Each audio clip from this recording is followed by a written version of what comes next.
Round 3 of the Tata Steel Masters displayed a lot of fighting chess. This game that I'm about to show you is played between Vladimir Fedoseev and Krzysztof Duda. So Fedoseev had white in this game. He opened with d4. Duda played knight f6, we have c4, e6, the East Indian defense. And here Fedoseev played g3, so we have the Catalan. d5 from Duda, we have bishop g2, d takes c4, queen a4 check, regaining the pawn. Queen takes c4, c5 from Duda, d takes c5. So the main move is actually knight to f3 in this position, but Fedoseev opted for d takes c5. So Duda recaptured, and here knight f3 has been previously played, but Fedoseev played knight to c3, and this is actually the new move in the position. So a6 from Duda, and queen to b3 from Fedoseev, so that preempts b5. So Duda now plays rook to a7. Black wants to safely push the b pawn, so as not to give white a target on b7. And this rook can sometimes swing over to one of these open files. So if white were to continue with knight to f3 and castle, then bishop b7 and white's strong light square bishop will soon be eliminated if this knight moves. So here Fedoseev tried knight to a4. So hoping for bishop e7, where white can play bishop e3, and if rook a8, then black will never achieve this b5 move. But here, instead of retreating the bishop, queen a5 check from Duda, which kind of had to be played. So king f1 forced from Fedoseev. If bishop d2, there's bishop takes f2. So king f1, and we have b6, preparing bishop b7, also defending the bishop. Knight takes c5, knight takes c5, queen to c2, Duda castle.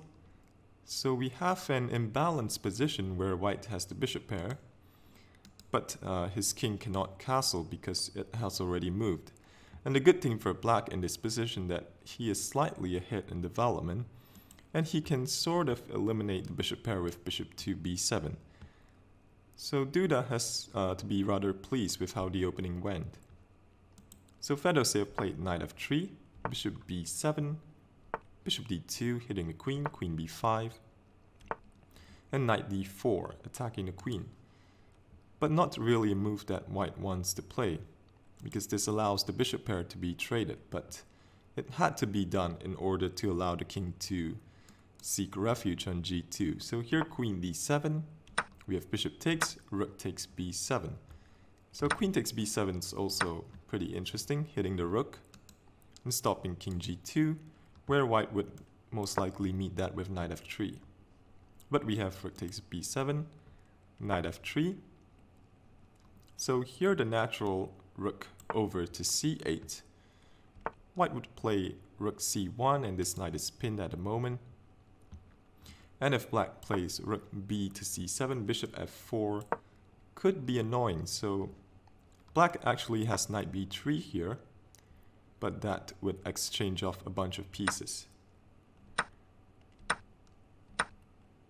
So Duda probably didn't want to go for this. So after knight to f3, Duda played knight c to e4. So this puts pressure on f2, and white has to be careful of stuff like knight g4. And black is also now preparing rook c8 with tempo on the queen. So Fedoseev plays rook over to c1. Queen d5 from Duda, a logical move, vacating the d7 square for a rook. And also black might have ideas of tripling down the d file. Black is also lining up his queen with this rook on h1 and looking at a2 simultaneously. So if white plays the natural king g2, then here black can take and take on a2. And if white tries to grab the d file with rook h to d1, then black can meet that with rook d7. This eliminates some of white's activity. So black would be slightly better being up a pawn here. So after queen d5, Fedoseev first played bishop to b4, not allowing this knight takes.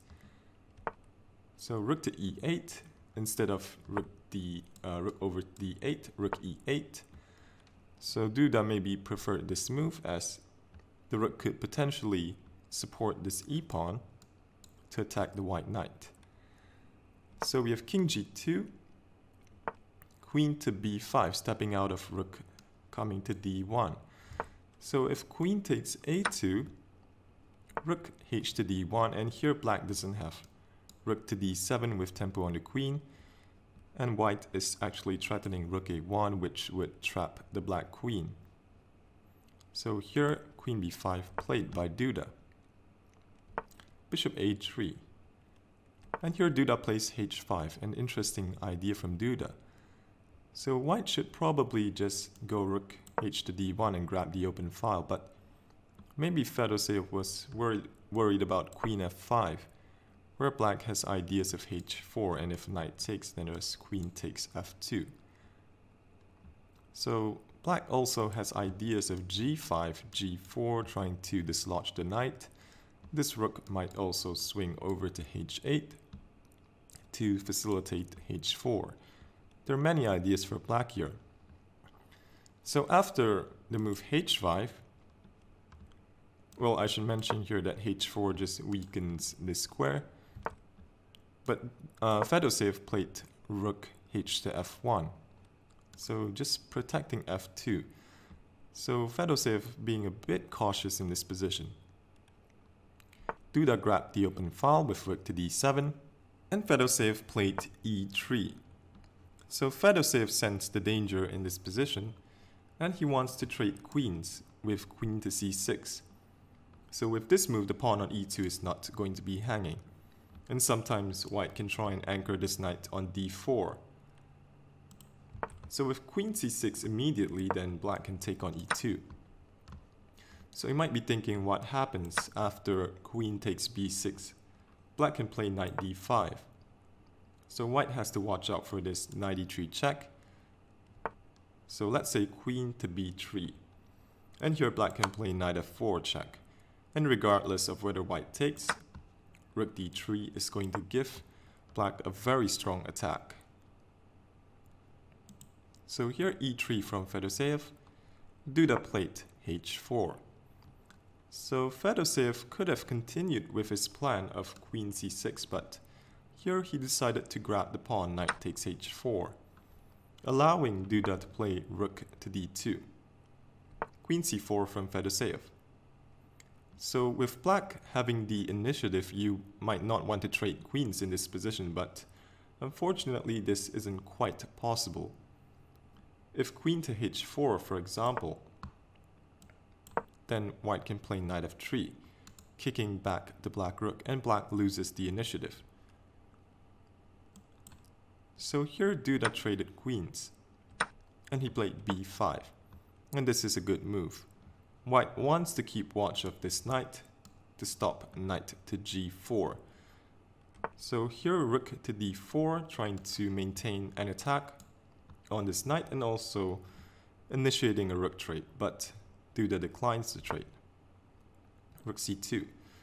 So now a5 and b4 is a threat, trying to trap the bishop. So Fedoseev plays bishop to b4. And now Duda played e5. So this kicks the rook away from attacking the knight. Rook d3.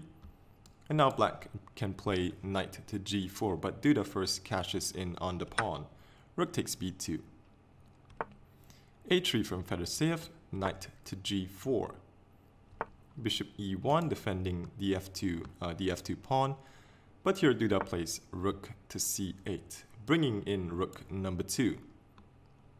So here Fedoseev played knight f5. Not much that white can do here. If h3, then black can actually take on f2. And rook c to c2 is going to allow black to win back the piece.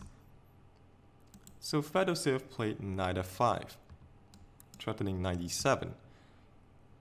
But Duda simply doubled his rooks on the second rank.